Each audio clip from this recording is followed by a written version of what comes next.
Hi, hello, bonjour, and namaste. This is Out of the Clouds, a podcast at the crossroads between business and mindfulness. And I'm your host, Anne Muhlethaler. Today, I am thrilled to be joined by my friend Annie Lee. Annie is the principal planner at Daughter of Design, the founder of Plannie, and the author of Learn to Speak Wedding, Flashcards for Beginners. Annie has been at the top of the event industry for quite a while. She's been called the Wedding Doctor by Refinery29, the Party Planner by New York Magazine, and has been recognized as a celebrity entertaining expert by People Magazine and lots of others. Annie and I met through a mutual friend a few years ago, and we have managed to keep a strong friendship despite living in different places. We were in New York at the same time for a short while. She's currently in Miami, and I'm hoping to visit her again in Miami soon. Crossed fingers.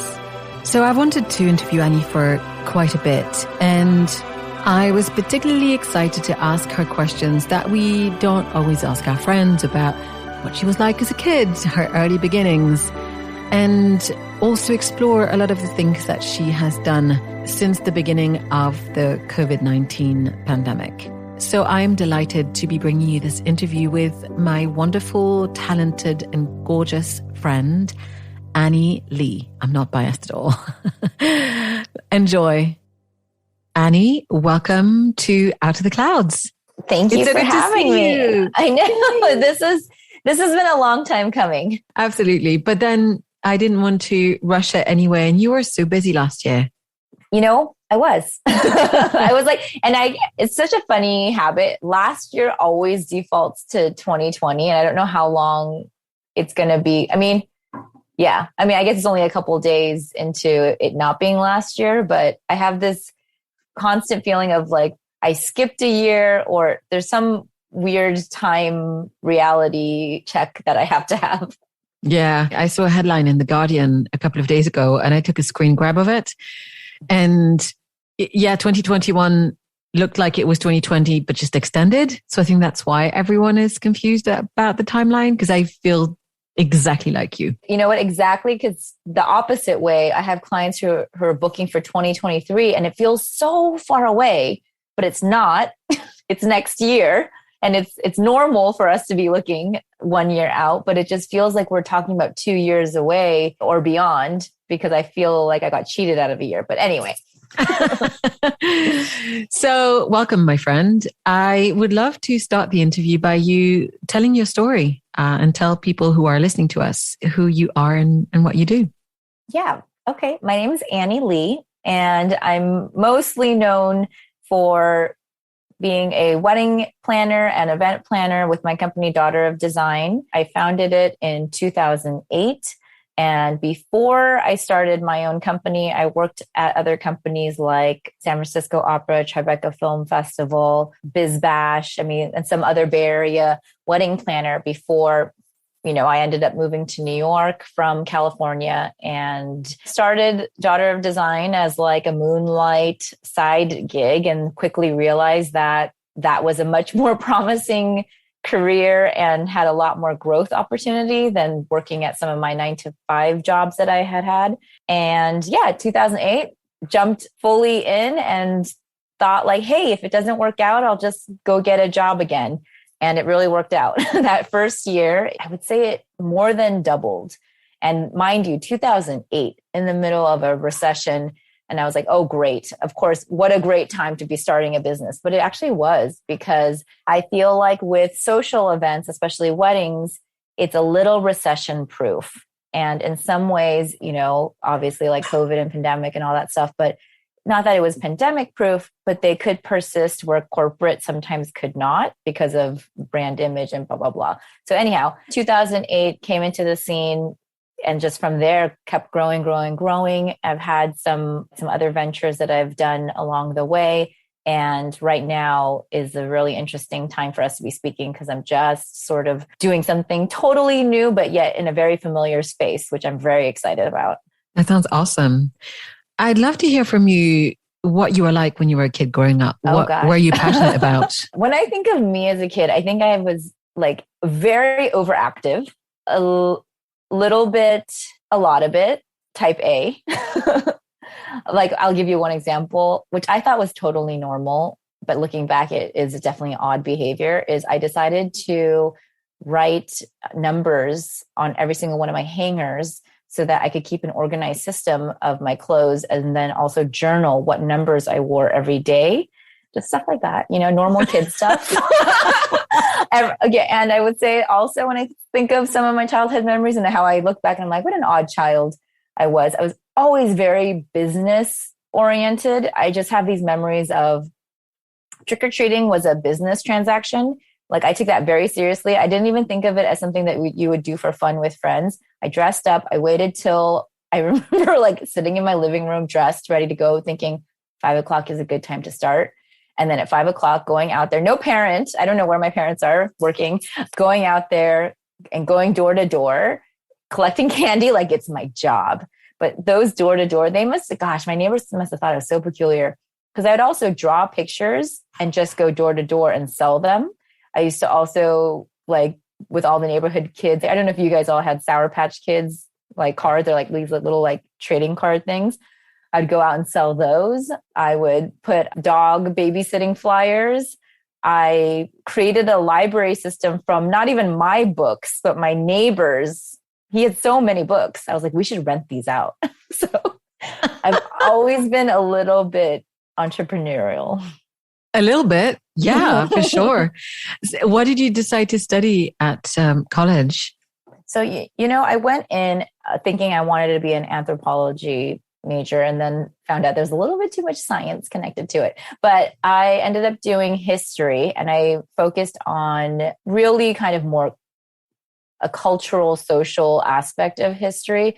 And at the time, I remember my mom being like, why not, do a business minor? And I think she told people I did a business minor anyway, even though I didn't. But I'm just really fascinated with history. I like knowing how we got here. And also, I really like seeing patterns. And you see things obviously repeat, or you learn from like what others did at that time and how not to repeat that. And then very much, which I didn't realize was going to be so helpful in my current, career, is understanding what happened historically with like style, and, even if it was like type of furniture used at the time, paintings that were in style, like any of that, it really helps today, because I like making sure that my events are historically, culturally, and geographically accurate. And I'm sure people have seen like Moroccan prints mixed with Indian prints, just because they're like similar-ishy, So I just like to be, no, that's Rococo. That's not, that's not the same era as Baroque or whatever it might be. And just kind of making sure that we don't mix that way. I don't know why. I think I'm making a movie set and someone's going to point out that it was made incorrectly or something. That's interesting. I wonder if it's also because you're the daughter of an interior designer, and that this was perhaps already part of your life in other ways. Oh yeah. Actually, I didn't say that. I think you just know that. That's the reason my company is called Daughter of Design. I'm a daughter of an interior designer. And so it just was the name I came up with. But it's interesting. I saw somewhere on the site that you also take great pride as to the kind of events that you put together in terms of the look and feel, right? In terms of the design itself. Absolutely. I think it's a definitely like calling card, right? And at baseline, I think all event planners should be someone organized. That's your job. That's kind of a fundamental. But then when people pick you versus someone else, it's not because I have my timeline as part of my portfolio. It's really because they're looking at what is my aesthetic. And I think that I'm very big on people just letting your natural style, as a business owner, letting your natural style be your company style, right? So for me, I'm very into fashion. I love anything like boutique hotel, interior design, things like that, anything interesting and kind of current. And then at the same time, I love historical, right? So I like to kind of blend it all together. And I would say you see that come across in the direction that I take on a lot of my event designs is, And I should say this is when it's more social event, because corporate is another beast, right? Like we're doing like pink neon signs and whatever looks like their brand or whatever theme that they have going on for whatever launch. But when it comes to a lot of social events, clients are usually coming to me because they're attracted to my style. So I have a lot of clients who work in fashion or work in design or creatives because I think that appeals to them. Now, how did you get into events? Let me try to think about like, when is the first event? I mean, in college, I was involved in some events. We established I'm a type A kind of organized type. And then at the same time, I am that textbook kid that was like the project leader or pretty much just did the assignment for the group kind of person. So I think there were a few things in college where I definitely, I remember putting on this festival and I was the one who like organized it and then, did all that kind of stuff. But the first real job, I worked for the San Francisco Opera during college. I worked with them for 2 years. And initially I had started in the marketing department. And then when I was at the marketing department, they had me like go to the gala because I was like literally following the society photographer around and just taking the names down of all the people he was shooting. But I still got to dress up and I still got to go. And I remember being at that event being like, this is amazing. Like someone put this amazing party together. And I asked them, I was like, can I work in that department? Sorry, like no offense marketing, but can I switch departments? And, they let me in. And that was it. I was like, I love this. I can't believe people get paid to do this. And it just kind of tapped into all my skills. That's awesome. I remember the first time that we met because it was, well, I can't remember the year, but probably. I remember the year, but it was a rooftop. It was probably 2015. Yeah. It was Soho House, Miami. Mm-hmm. I had just arrived. I had landed from London. It was the first night of Art Basel. I think Chanel had a huge party happening on the ground floor. And we met with our friend Lexing. And I remember you said you were an event planner. And I said, oh, that's great. Yeah, I've got a good friend who's an event planner who's helping me for this event for Le Boutin. Do you know Fiona Leahy? And I'll always remember what you said to me. You're like, oh my God, yes. I love Fiona. She put balloons back on the map or something. Yeah, she put mylar balloons. She really did, though. And I don't know if people credit her enough. She really started that huge. I mean, it's still a huge trend. It's still ongoing. I don't know that it'll go away. Yeah. It's very funny because I was thinking, that is really interesting and nerdy. And also, I know Fiona really well. She definitely is obsessed with those balloons. So it sounds about right. So I wanted to talk to you first about what the events industry has gone through in the past couple of years, because obviously it's been decimated, especially in 2020 with the closures due to COVID. And I remember that one of the first things that you did as things were starting to reopen is proactively putting together as much information as you could to make sure that people could have safe events. Would you mind talking me through that? Yeah, I mean, I'll just kind of like tell you about that whole couple years. So obviously I'm in the States, and for us, when it came to the second week of March in 2020, that's when it was the lockdown. All these things started to happen. And for me, the first indication of this is going to be way bigger than we were all thinking was I saw on an Instagram post from the director of events at Bowery Hotel in New York. She made a post about how she let her entire event team go. And I was like, why did you let your entire event team go? And that kind of quickly made me realize, my God, this thing is going to shut us down for a while if they're letting employees go. And if that must mean all of their events have canceled for the foreseeable future. 2020 was, I think for everyone, it was just unknown. How long is this thing going? And for events, that's difficult because we plan it out, typically a year in advance. And so when your job is to plan during a time that is impossible to plan and know the certainty of the future, it's very challenging. For us, it was a plan A, B, C, C1, C2, C3. You just had to have so many different contingency plans. And it really tested a lot of us, I think, in terms of how is your business, like, I mean, to bring it back to business, but how is your business model? What was in your contract? Are you obligated to replan your client's event 20 times if need be? Or, are you charging them? Like, what happens to all of these cancellations? Are they going to ask for the money back? Like, all the legality and the headache behind that. And actually, when I saw that Instagram post, I was like a little bit Instagram famous for a second, because literally I just made a little meme that encouraged everyone to post. I put postpone, don't cancel, right? That was my first initial call out to the community, and just to encourage them to try to help the community and like what to communicate to their clients. Because I realized that if all my clients canceled, first of all, that would take away all my future income. And second, that would mean that there are going to be some people who are going to ask for some refunds or like da da da da da. And I'm like, that's going to be terrible for all my vendors and myself.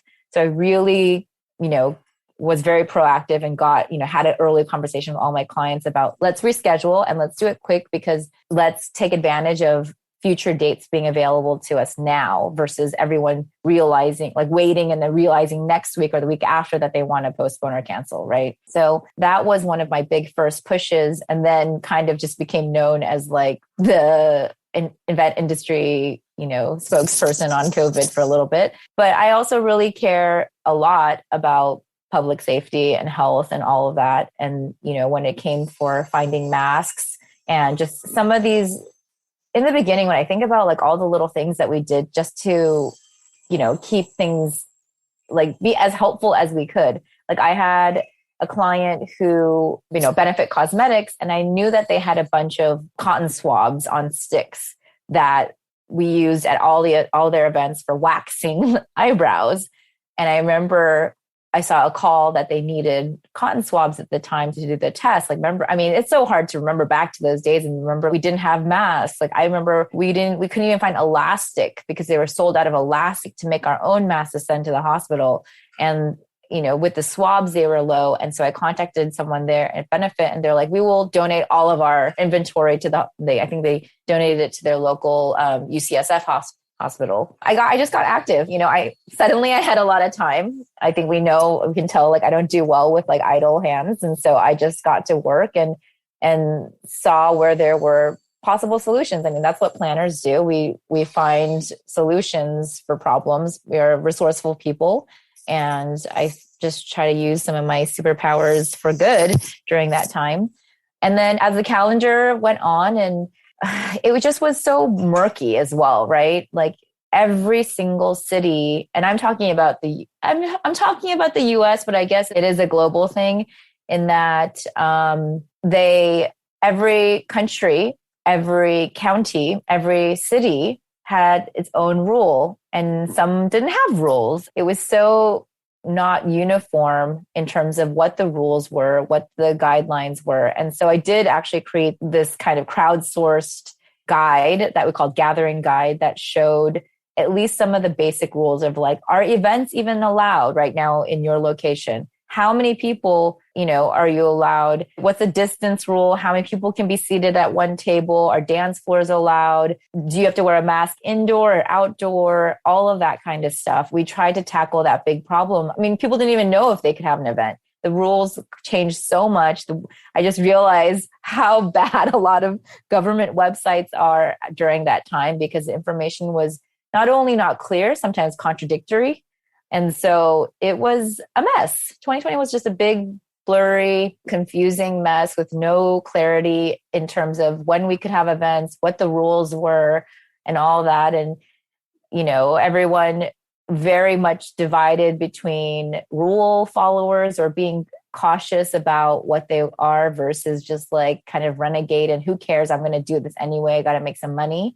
The way that people behaved during that time, it really showed you kind of their true colors or how they operate as a business or what kind of people they are. And it stayed with a lot of people. And I know some people like prefer not to work with some people now because they just find them reckless or because they didn't think of public safety and all that kind of stuff. But that's just the story of the division of, I feel like, especially in the US right now, where you have like these very different camps of people.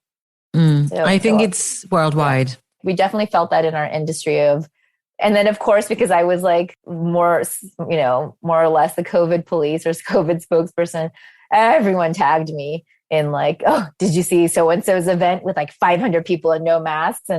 And people just kept on tagging me. I mean, I did speak to a couple of people. I did call a couple of people and just ask them like, hey, like, why are you throwing these events right now?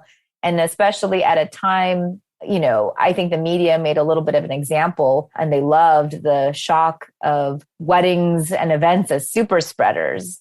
And then I got this kind of like press campaign for a while where I was like, you know what? You can't just keep saying that events are the bad guys. They can be safe and they can happen. If anything, can we focus on the fact that the rules aren't clear or that the rules don't make sense, and not so much that we're just trying to have businesses and try to like proceed with life. But, some of us, we're doing our best to keep it safe and keep life going. But yeah, obviously a lot of the events turned into micro events or virtual events. And then it's been a roller coaster ride ever since. And I think that's we're all on the same roller coaster, and it just affects events a little bit differently. In that 1 minute, coast looks clear, they're telling us like, go ahead, you're vaccinated, take your masks off, like get out there. And then a month later, hey, don't do that anymore. And so the uncertainty has just been really terrible for client confidence. It's returning slowly, but even with this Omicron, you see that kind of rearing its head again, where people feel uncertain. Like, can I put this deposit down for a year? Like, I don't know what's going to happen in a year. I'm like, no one does, and neither do I. No one does. And one of my favorite planners, she made a funny comment because she's like, you know what? Clients are always asking me what's going to happen. She's like, I don't know. She's like, oh, what am I supposed to say? Like, yeah, when I was having coffee with Dr. Fauci, he was telling me, no, we don't know either. We're wedding and event planners. Like, we are in the same bucket. Like, I can advise you on the best way to strategize. Granted that we don't know what's going to happen, but I'm going to put us in a position that if this happens, then we do this. If that happens, then we do that. That's the only thing that we can do right now and continue to do, because I remember thinking, 2021, like, rescheduling events into 2021, thinking like, we'll be safe. And we did it. And we had to like move them again, or we were still testing. We're still doing all these things that we really thought we'd be out of the woods. And it just is persisting. Anyhow, I mean, I could go on about this forever, but it's been one of the biggest years I've ever had. It was 2021. So we went from this famine to this feast. And so everyone in the event industry is a little bit exhausted in 2020 from being scared and not being certain of income and, at a loss. And then in 2021, being overwhelmed with how much work there was, while there was a shortage of staff, while there was a shortage of flowers and goods and everything. I mean, one rental company in New York sent out a letter to everyone saying, please bear with us, because we went from a team of 1,200 employees with warehouse, fulfillment, and everyone down to 70. And they are slowly trying to rebuild their team. But, we feel it. We don't get half our rentals. They don't email us back for weeks. It's tough. It has not been pleasant trying to fulfill all the event requests we had last year while our suppliers and our vendors are running so thin. That sounds so hard. It was, and yeah. I feel for them as well. Damn. Mm-hmm. I do. And there's compassion. And so I think you've seen this stuff probably for like restaurants. I've definitely seen the memes where they're like, be kind to the people that are working there, because we should just be so lucky that we have the 3 servers there, even though they could probably use 6. Just be patient, because everyone is just trying to get back to business as usual. And so everyone just chill. Thank you. I think that you also built a bunch of websites in 2020. In 2021, you seem to be very adept and really enjoy that. But let's go back a little bit. Mm-hmm. Before that time, you had already started building out some new pieces to add to Daughter of Design. So talk to me a bit about Speak Wedding, the cards, and the other ventures. Yeah, I'm definitely, I mean, if we go back to like the childhood stories, I like to act on ideas that I have. And so, the Speak Wedding, they're called Learn to Speak Wedding flashcards for beginners. And it really started as a joke, right? And I remember watching, I think it was, what movie is that? Confessions of a Shopaholic. Did you watch that ever? I don't remember. Okay. It's like a cute rom-com, right? But there's one moment where the guy like knows whatever shoes it is. And I can't remember if she was like, you speak Gucci or you speak Prada. There was some kind of thing where she made this like comment that he understood what brand these shoes were. And I just thought it was so funny the way that she called it like speak, and da da da da da. So I just always clung on to like, oh, I speak wedding. It was actually like from the title being cute that I kind of backed into what is it that I want to fulfill it with. And I realized that I'm constantly teaching my new clients the same terminology. So for example, if I say STD, I know what goes through everyone's mind, but in weddings, STD is save the date. So it's totally different. And I always get like a look when the first time I put in an email, because I forget that not everyone knows it. And they're like, what do you mean? I'm like, oh, no, it's save the date, not the other one. And so I was like, it'd be funny for me to just take all these like common terms. Because when you start wedding planning, especially, there's a whole nother vernacular that you need to kind of get on board with. So I just kind of made it as a joke gift for my clients, but then just realized, heck, if I'm going to put the effort into making it for my clients, I might as well just sell it and market it. I love it. And yes, I already knew because obviously when I was at Le Boutin, we did a lot of events. And yes, when you end up typing something so many times, of course you're going to go to the acronym. So that really sat with me. Yeah.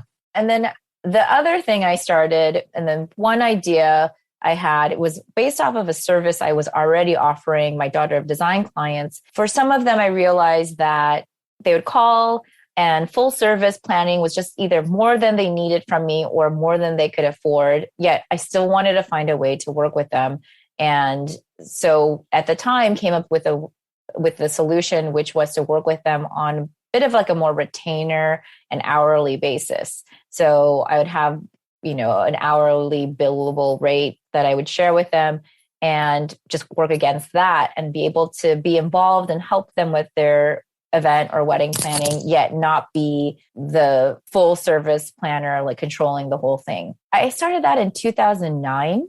It just, over the years, I'm like, gosh, those are my favorite projects. And those are some of my favorite clients. And I just had so fun with it. And I felt so rewarded in terms of it being compensated by my time, because I'm not sure if you know, but for event planners, a lot of them don't do billable hours. They do either some kind of percentage, they do a flat rate. That's just kind of the way the business and the model and the industry always is. If I really think about it, I'm like, why are we the only consultants who don't really bill by our time, especially when it does come to, let's say, a wedding or an event? I mean, you've been involved in them. Anyone who has realizes like there's a lot of 1,000 million little things, right, that need to be taken care of. And that's just a lot of time. Is it brain surgery on some of these things? No, but it is a lot of time. We were finding that even if we're being compensated, in relative like to other businesses or other planners, I do get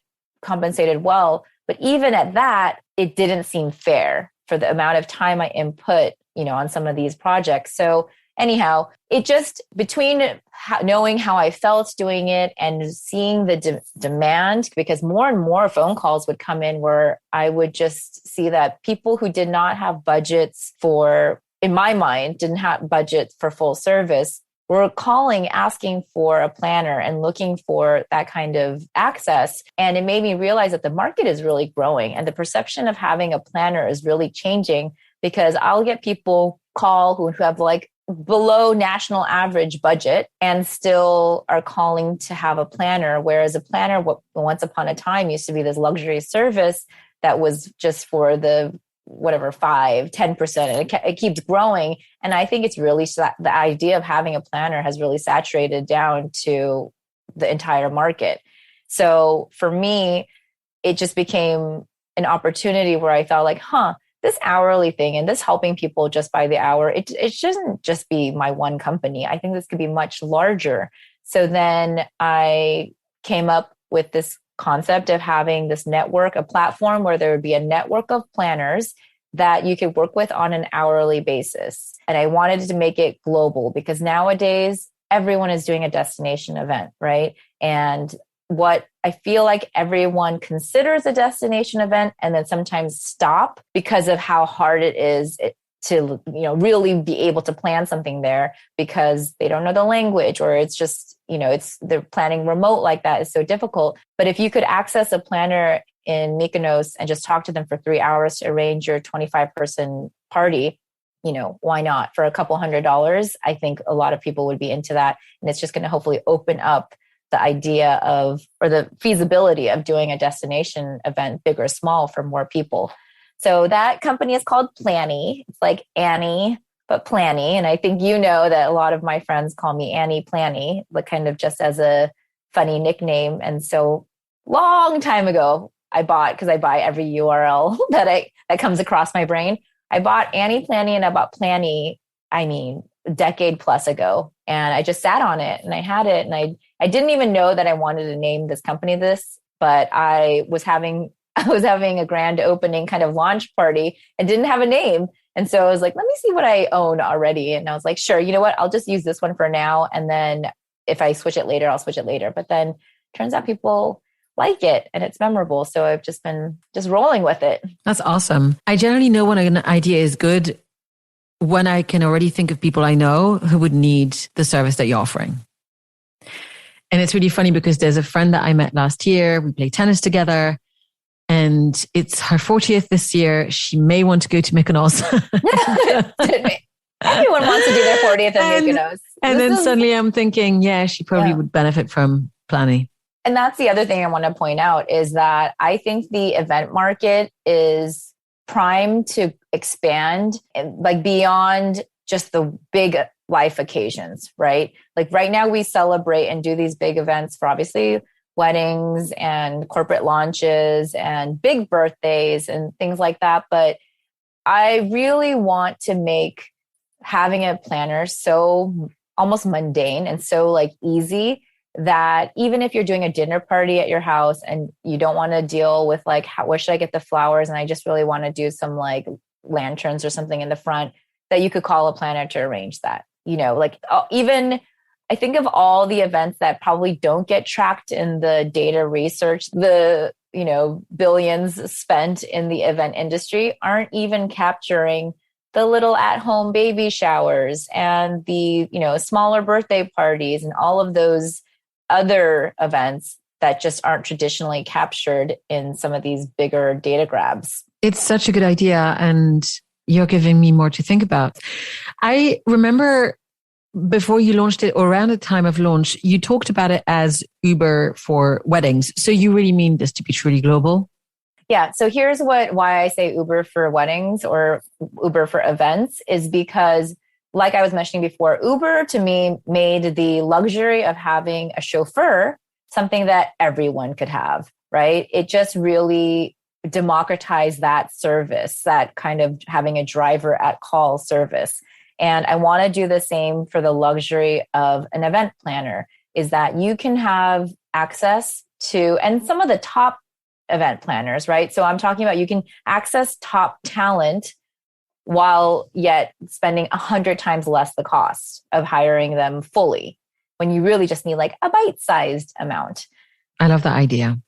So it started out as just this like group of known top event agencies, who and planners who are open to doing hourly basis, and then planning, right? Hourly basis planning, but not necessarily going on the day of. And then as I was like a live platform and getting inquiries, and so many people almost, I don't know if they misconstrued or just assumed that this was also a service, started asking for day of planners as well. And so just to kind of unpack what day of planners means, because it kind of gets confused a lot.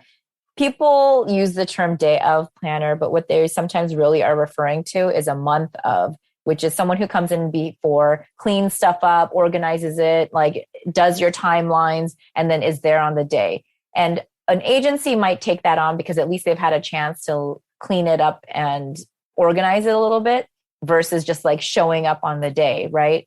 But a lot of times clients don't want all of the extra bells and whistles. It's a simple event in the backyard or whatever it might be, but they just really want someone there on site to help them. And the problem there has been that event agencies do not want to staff that because A, the margins aren't great. And then B, why would you risk your brand and send someone from your team that for an event that you have not planned or designed? And then everyone else is going to be like, who planned this? And you're like, no, we just staffed it, right? And then also we've got a giant pool of freelancers, event freelancers. There's a huge pool of them, but they have no direct access to the clients because they don't have websites. They don't have anything. So that's what I'm trying to solve, that problem of people who just are truly looking for some help on the day and people who are truly open to just showing up on the day. So that's been actually a really interesting development that happened last year. And it's now 50% of our revenue comes from the day of as much as it does from the hourly event planning. That is super, super interesting. And you're completely right. That's a massive difference from the early planning, solution finding to, the day of. I wanted to talk a bit about corporate events. You have a massive experience in that. And this is something that you have done pretty much since the beginning. Do you have any advice or any thoughts about corporate versus wedding and what's to be considered for anyone who wants to be developing corporate events? So there's a huge difference between corporate and social.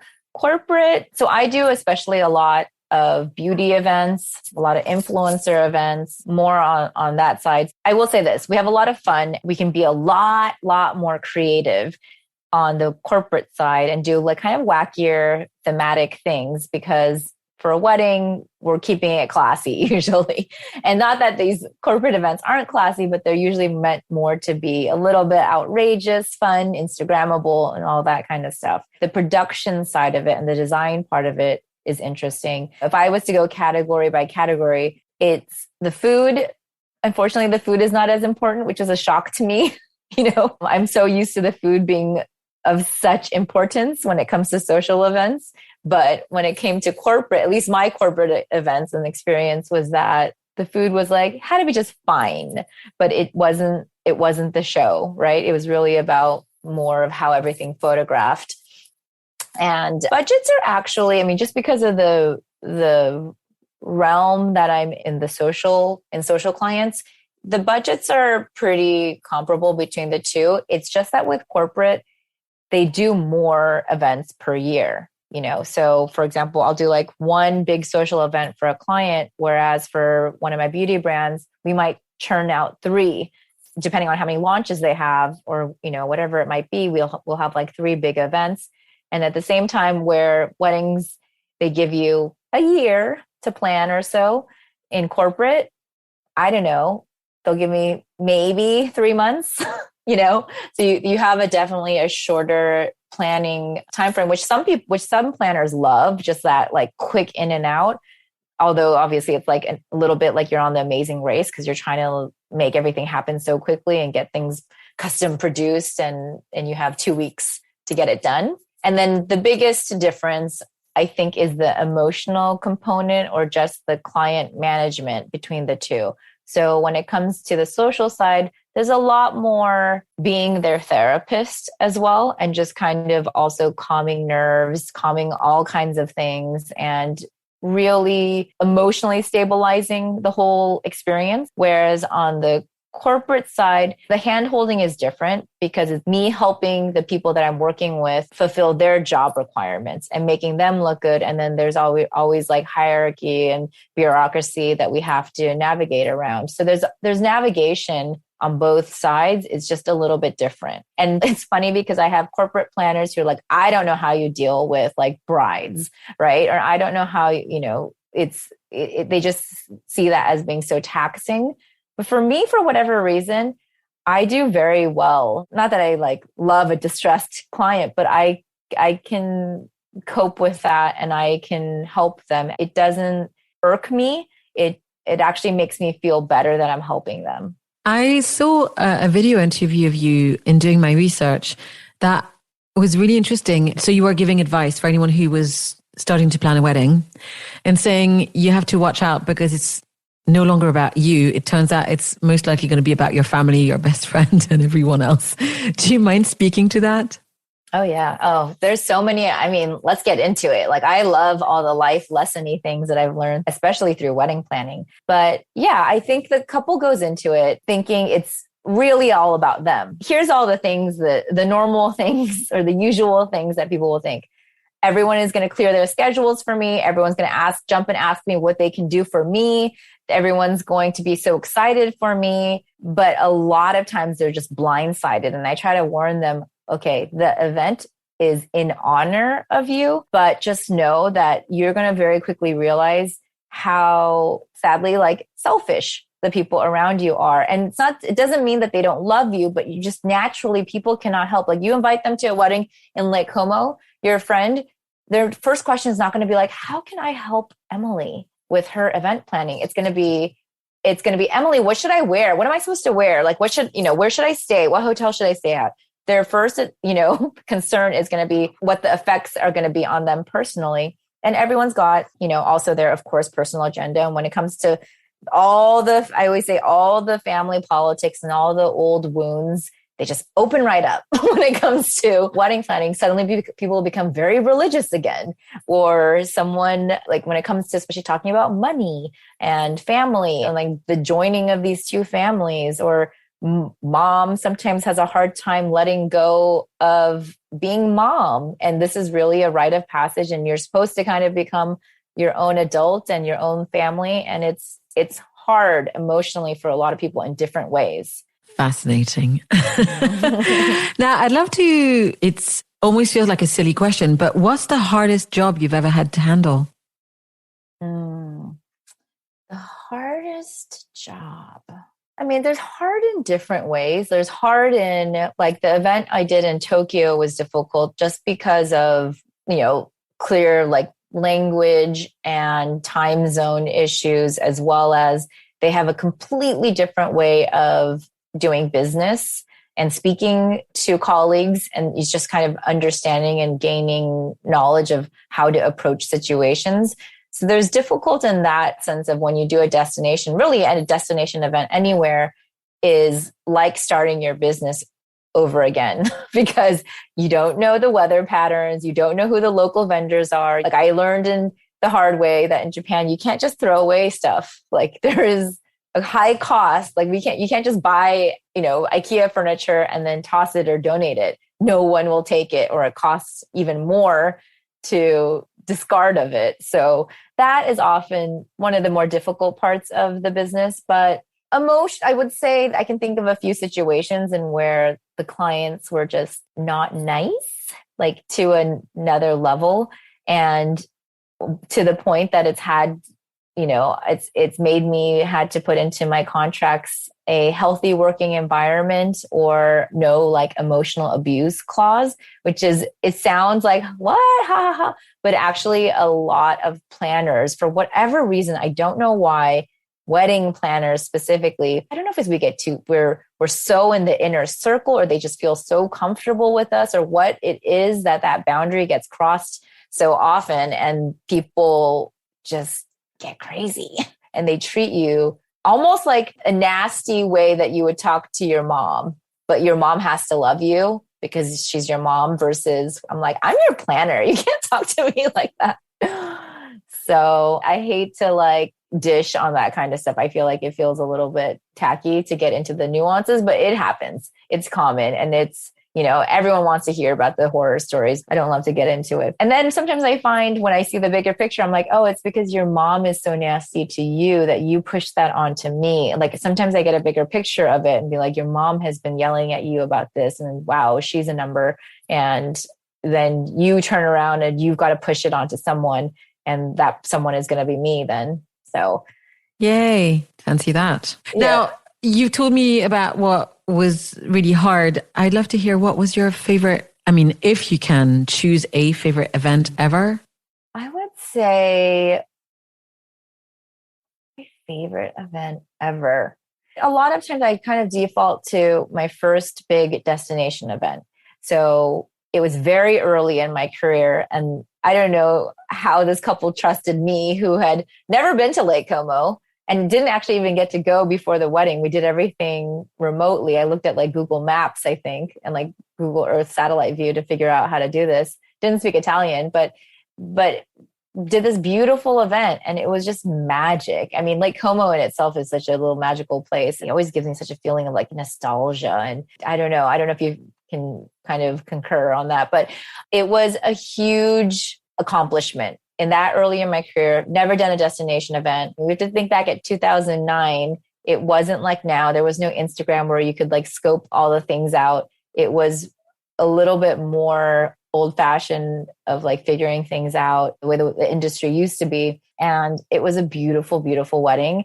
And from that, I got an 8-page spread in Martha Stewart Weddings, that was a turning point in my career. And I think that's why I often think about it so fondly, is because it was the event that sort of put me on the map. Because not only they were like, who is this girl? And I get an 8-page spread in Martha Stewart. And so that was like a major event for me. Wow, that sounds amazing. There's a subject that I wanted to bring up as well, both for planners and for clients, especially in the times that we're in. And I remember you telling me about the importance, and hold on, I also read about on your LinkedIn, the importance of cancellation insurance for weddings nowadays. And you being at the top of the industry, you're really pushing for this. Do you mind talking to that? Yeah. So cancellation insurance is basically, it's what it sounds like. If something happens, it covers your lost deposits. What it does not cover, and probably will never cover, is a COVID situation. And I've had lots of talks with different insurance companies, and for them, they're like, look, if 100% of our clients pulled the policy, we'd go bankrupt. So we can't cover things that would be that sweeping.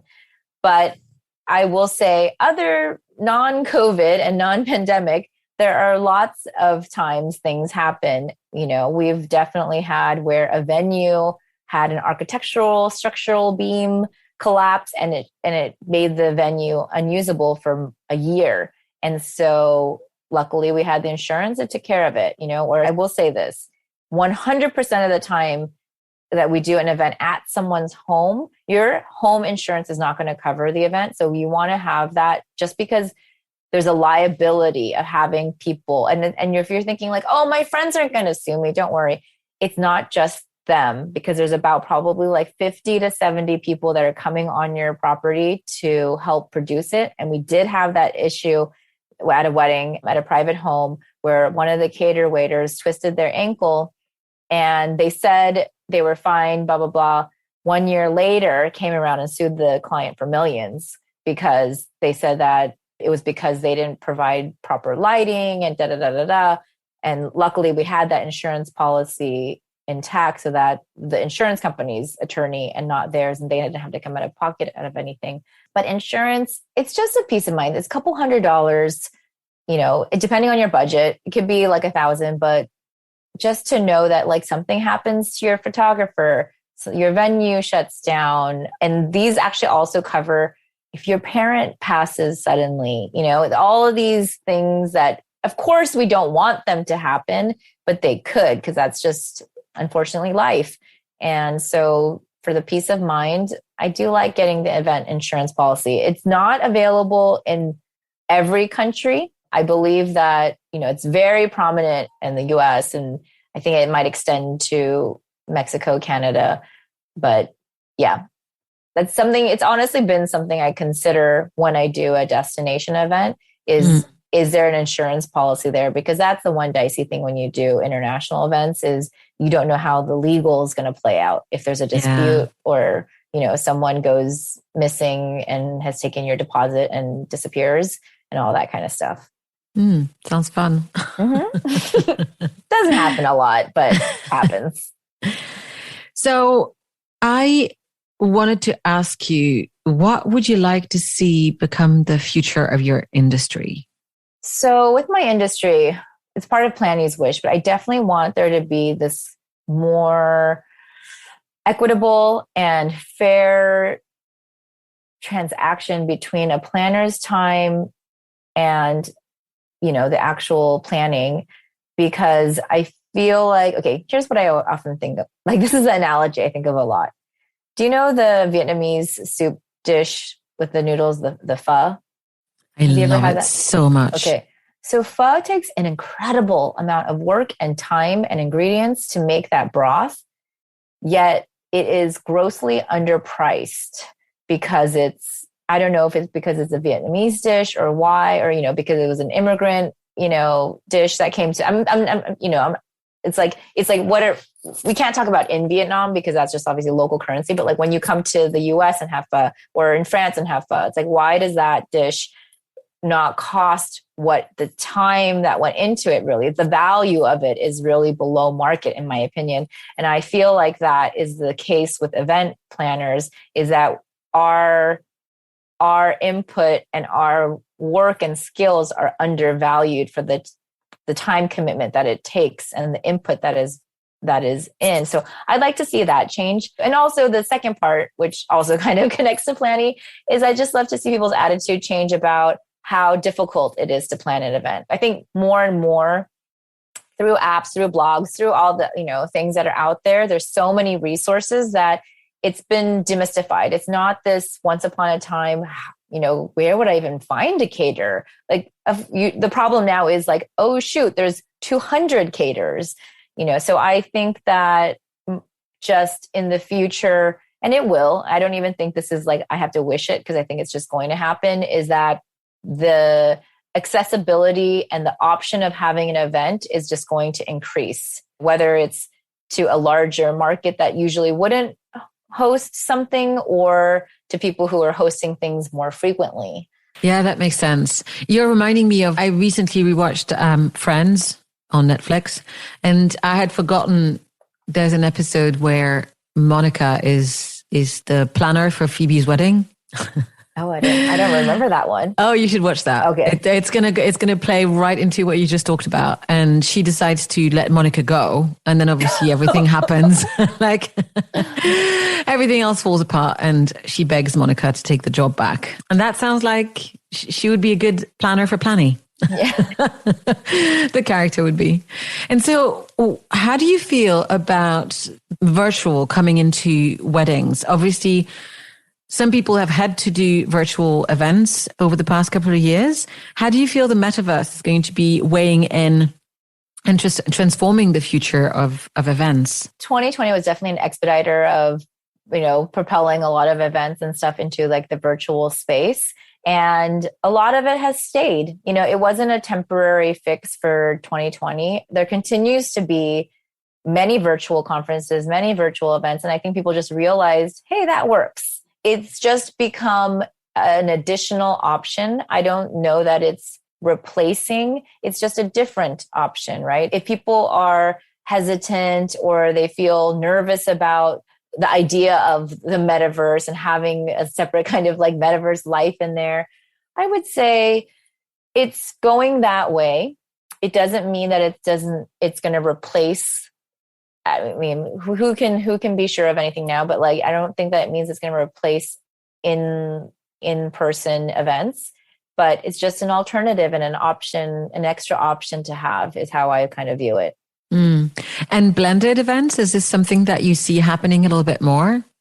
Yeah, we've definitely done a few hybrid where we have a wedding, but not everyone could make it.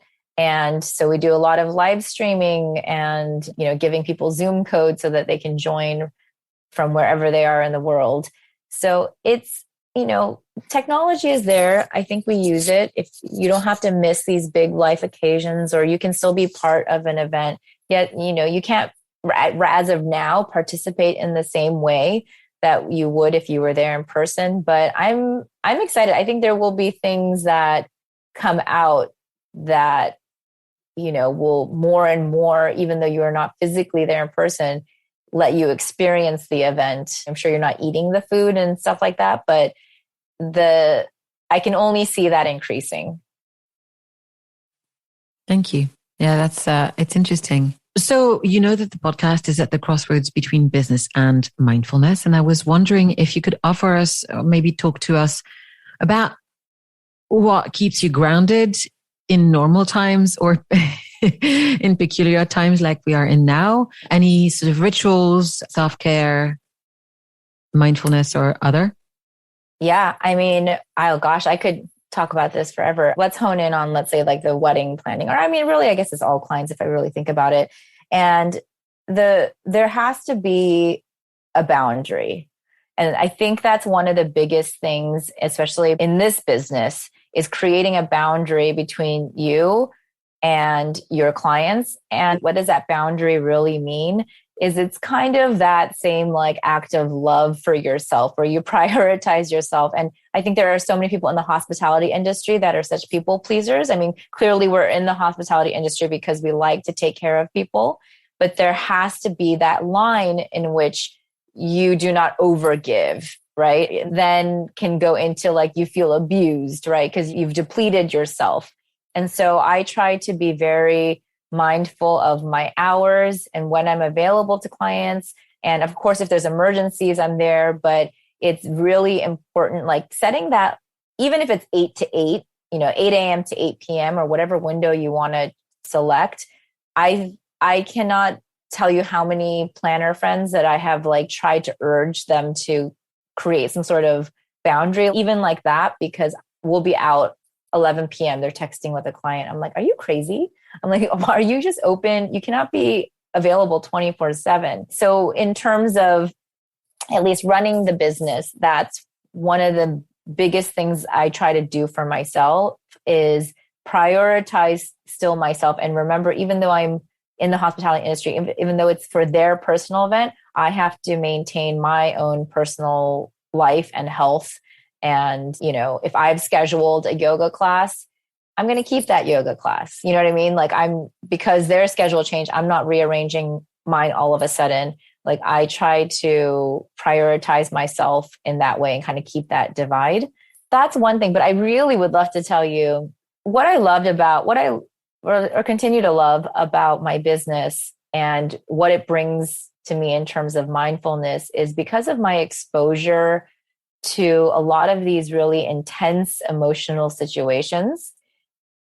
And I get to observe these intense situations kind of from the like audience, right? I'm participating, but it's not really my family. So I'm not as upset, or it's not my husband. So I don't take it as personally. It's stressful and I'm around it, but it gives me this perspective on life. And I always call this like perpetual Groundhog's Day of repeating the same process with different people over and over again. So I know what exact same anxiety they have in the beginning when they don't know what it's going to look like. They don't know where it's going to be at, all this stuff. I know the same fights that people, always have about the guest list or the budget or the design, whatever it might be. The one beauty that I have is hindsight, right? Because I've done this so many times. And when I watch from the sidelines, I see what are the things that they're stressing about that they shouldn't. It's not a big deal. It's either not a big deal or it's really not something to stress about, or there's going to be a solution, or stressing about it is not going to do anything for the situation. And like being around the situation, but it not being my own has given me a lot of insight into how I approach my own stressful situations, because it makes me realize that things don't have to be perfect, that, if something falls apart or something feels difficult, it's not forever, or there's probably a solution, or it's just not putting so much pressure. And then also, which I think a lot of couples do, is putting a lot of pressure on things to be so perfect. It's funny because a lot of people think that because I'm a planner and I am type A, but I don't classify myself as a control freak or a perfectionist. And I'm sure there's plenty of people that'll line up right, and say that yes, you are. But in my head, I don't feel like I am, and I'm very good about releasing that. That's not going to work out perfect. And here's what I'm going to do. Here's my solution. I'm going to find a solution when it's not perfect. And not concentrating so much on like what didn't happen, because I think that's a pit that a lot of clients, especially around their wedding and the high hopes that you have around how perfect it's going to be, that a lot of people fall into that pit.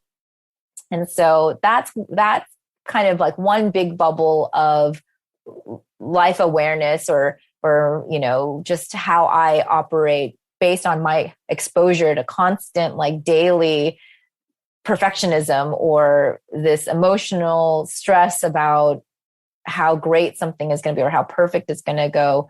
And the disappointment that I see people go through when it's not, and I say to all my clients, I can only promise you one thing about your wedding day. Something is going to go wrong. And I just try to preempt their vision of like how perfect the day is going to be. And I'm the first one to always be like, but it might rain. So we got to have a rain plan. I'm like, so can we I just like to give that reality check and kind of almost put the bar lower. So you're happily surprised versus being so disappointed. And the one other thing, and I'm sure anyone in a client-based, or in like a sales position or deals with people, if you sell the same product, but yet you see people approach it in totally different ways, you start to see people's attitude, like whether they're easygoing or, they're making themselves miserable and why. And kind of just studying those two groups or being around those two groups and experiencing the same journey, but how they experience it makes me want to be the type of person that is pleasant and is happy and is not miserable and looking for something to be wrong or being nasty about whatever. It's so clear to me because I'm doing the same process with two different types of people, and it makes it just abundantly, clear that there's two ways to approach this life. And I would like to be associated with the people that are happier, and happier takes more effort. I have a friend that I talk to a lot about this and say that misery is a very warm, cozy blanket. It's very hard to get out of. And happiness takes a lot of work for some people, not for everyone, but it takes more work to achieve happiness.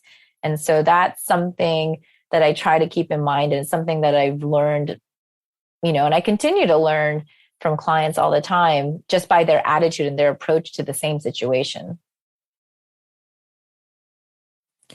I am so grateful that I asked that question, because that was so fascinating. And I do think that you described it perfectly, because everything you were relaying to me, or what I heard you say as well, is learning to be with what is. And that is essentially mindfulness, rather than be with what you want it to be, or what it could have been, or what you paid for, depending on what happens. It's a really powerful share. Thank you so much. I forgot to ask you, where is a place that you would love to host an event, apart from, oh, I know, your future wedding, or perhaps mine, but where would you want to set an event for yourself? I'll tell you an event I wanted to do in 2021, last year, that didn't happen. I wanted to do a big party and take all my friends my family is from Seoul, Korea. So I wanted to take everyone there and just do like a big, go to a BTS concert, do all of our facials and enjoy all the food and have a big shopping trip. And it's still something I want to do. I want to just go back, and I go to Korea often. I still have family there, but I wanted to bring my friends, because I feel like people go to Japan and, people go to Thailand and all these places, but Seoul is just not that place that people seek out on their own. I feel like, I know you've been there, but maybe like work related, but it's not just a place that people think that they want to go to. So I'd love to take some more of my friends. So that's definitely, it's going to happen. It didn't happen last year, but when things are good and we don't have to quarantine for 14 days before we can be let out on the streets of Seoul, then we will go.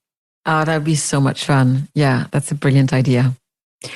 So is there anything that we've missed before I ask you a few closing questions? Is there anything else that you want to share? I would say the one other observation I'll share that always sticks out to me when I'm doing these weddings is how people love each other, but don't like each other sometimes. And when I say like each other, I think it's really respect, right? And I see a lot of these relationships, whether it's between a parent and a child or even the couple themselves, where there is love there. You know that there's love there, but the way that they treat each other, they don't like. It's like they don't respect each other. And I think about this article that I read in the LA Times where this writer did an experiment with her husband because she just found that he was always so short with her, but so nice to strangers, but so quick to be hot tempered with her. And so she was like, hey, for a week, treat me like I'm a stranger, right? I want you to speak to me with the same courtesy that you speak to strangers with, and not the rash, the quick, short answers that you just nitpick my cooking or my cleaning or whatever it is around the house. And they did that experiment and found that they improved their relationship so much because it was really about patience, right? And I feel like one of the things that we all do as humans is the people closest to us, we sometimes treat them the worst because we can, right? Because they love us or because we're close to them. I don't know why that means that we have to take away the patience that we give to them versus the courtesy that we would to a stranger. And I'm kind of bringing this up because it's something that I applied to my relationship with my mother. And we have had, rocky times, definitely. And I'm not saying this is the answer for everyone, but it was a big thing. And I started it, even though we could sit here and be like, well, she should do this first. But I just started being a lot more patient with her. And that could be as small as she's telling me the same story about her dog for the fourth time. Instead of being like, Mom, you told me, I already know. Yes, I know he did that. Instead of being short with her like that, being like, oh, that's funny. I think you already told me, but just giving that extra patience and talking to the people that you're closest to like they're strangers, if that means that you give them more patience and respect in some sense. That's such a lovely reflection. And if you can find that article, I'd love to read it. That sounds amazing. The funny thing is because you brought up the parents' relationship, it reminds me that there was one wedding I saw on your website. I watched the video. Mm-hmm. Oh my God, it was so touching. It was Sanya, I want to say, and Alex. She was Asian. Yeah. Sayo. Yes. Oh my God, her and her dad, when he sang. I know. Oh my God, I'm going to tear up just thinking about it. It was a surprise too. Oh my God, I'm literally tearing up. Yeah, I love that family so much. Me too. Oh my God. And it came through the video.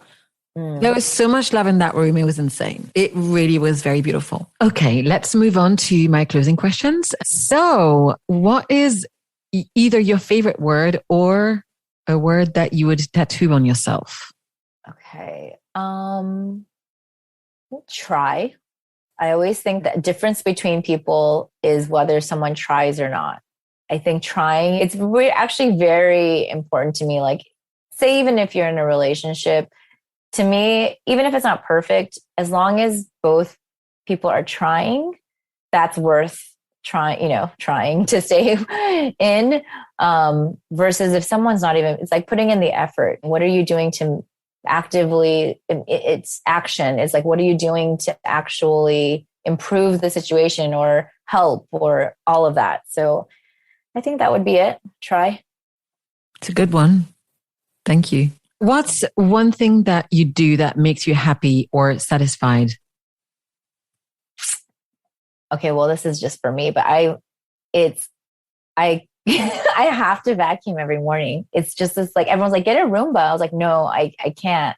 I have to do it. It's something with even the small sounds, the little particles going in the vacuum. I don't know why that brings me such joy. It's the fact that it's getting cleaned. Also, I have the two kitties and, it just is a baseline day starter for me. My whole day feels out of whack if I didn't get to start by vacuuming. And I'm not trying to sound like 1950s housewife, but it is just something that for me, it makes me feel like everything is in place. It's clean. I guess I did it for myself, but I think a clean environment for me is really part of my emotional health as well. Not to make it so overinflated, but yeah, it's just something I really enjoy doing. Like all of these little, like seemingly like menial little tasks that are about improving my home or just in my environment that I'm in. It is something I do for myself. It's like a weird self-care. Actually, I found out that it's not weird. Is it? Okay, good. No, so I went to a workshop in London a couple of years ago with an interesting spiritual teacher who was doing a whole bunch of experiments with, I think it was about 50 of us. Anyways, she asked everyone to put all of their belongings out of the room, and we were in a big white space and all in a big circle. And she explained that the reason why is because our nervous system picks up on anything that's out of order. And it takes actually a lot for us to ignore what is a disturbance in the background. So basically, by you taking away any of the disturbance or things that are unpleasant to you, you're basically setting yourself up to having a relaxed start of the day. What is a secret superpower that you have? Secret superpower.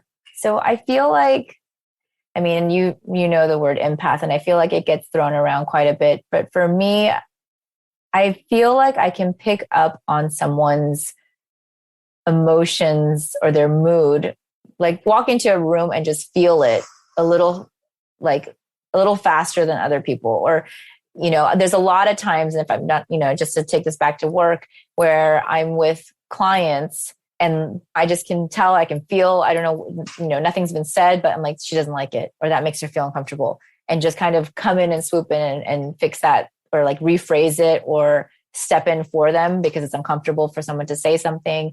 It's been definitely a superpower that I've been able to use at work a lot. And I think with friends, where I guess it's more than compassionate, you just absorb someone else's feelings and like it's your own almost, right? That's wonderful. What is your favorite sound? Favorite sound. I do have a favorite sound. I like very specific kinds of ting, like a certain kind of ting that is very light and clear and brilliant. Sometimes I'll hear it in a song and I'll just I don't even hear the rest of the instruments or the lyrics or anything. I just wait for that repeating little ting. I don't know why, it's cleansing for some reason. That's amazing. I'd love to hear what it sounds like. So if you want to send me a CD. If I hear a sample of it, I'll send it to you. What is the last lie that you told? Last lie that I told. Oh, I know. Today I had a tree trimmer come and he asked me how much the other companies quoted me, and I didn't want to tell him because I felt like he was just going to drop it a little bit below that. So I said I didn't know, but I knew because it was $750 to trim these 5 giant palm trees I have. And I didn't want to tell him that because I know he's going to hit me up with $650 or $7. And I stayed quiet and I got a quote from him for $450. So good. All right. Yeah. Where is somewhere that you've visited that you felt really had an impact on you, on who you are today? Oh, well, I can think of a very relevant one for us, especially it was with you, actually. We went to Ischia, which is a favorite place of yours, if people don't know this. And we went to that castle. You know the castle? Oh, the one in the Ischia Porto.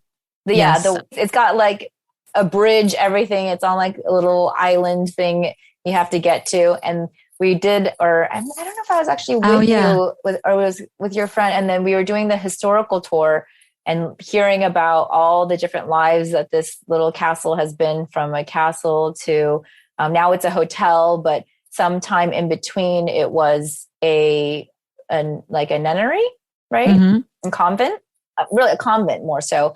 And I remember we went into this dungeony little part, and there were these stone thrones. And I asked them, what's that for? Was that the potty?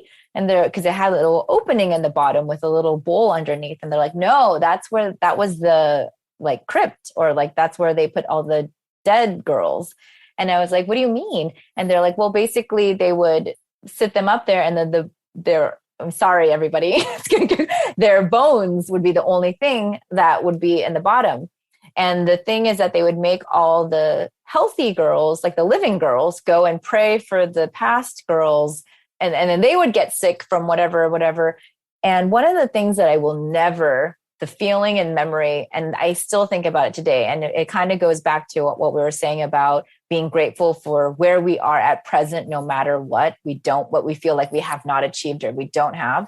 Most of these girls, I think, that were being sent to this convent were the eldest daughter of a wealthy family that they didn't want the daughter to inherit the money or something. So they just dumped them in these convents as soon as they, were like 10 or something. And then that thought to me, I could not get over. It kind of, also I hate injustice. And it kind of was like injustice for women kind of thing where, my God, these little girls just had the misfortune of being born into, there's plenty of, unfortunate girls who are born into poor families, but of being born into a wealthy family so your life is decided for you that you shall just live in this convent and you shall not marry. All of these like life opportunities were taken away from them just for being born in this position. And then I remember at that moment, the feeling that went through me was, you know what? If I don't get married, if I don't have kids, if my future doesn't hold all of these things that I thought I was going to do or have in this life, it's okay because I chose it. I had some choice and decision making in this path that I'm going versus someone who was cast into this, this little castle, as pretty as it was, but to be sent there to live and die just because of you're born a girl. And so I often think about that. Like I continue to be very happy in my life and try not to want for things that I don't have right now or might not ever have, because I feel like so many people spend their lives and spend their wedding planning and spend their, whatever it might be, being sad about whatever is missing instead of concentrating on what they have at the moment. I remember. I remember that room. Mm-hmm. I remember that trip. Yeah, of course. Yeah. Wow.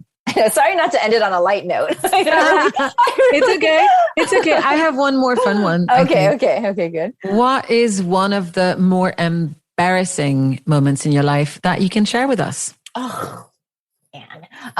Okay. What is embarrassing? Gosh, there's so many. Okay. I'll try to make it not a long story. And it's just one of the first things that comes to mind. So I don't know if you've ever been to a Korean booking club. Do you know what that is?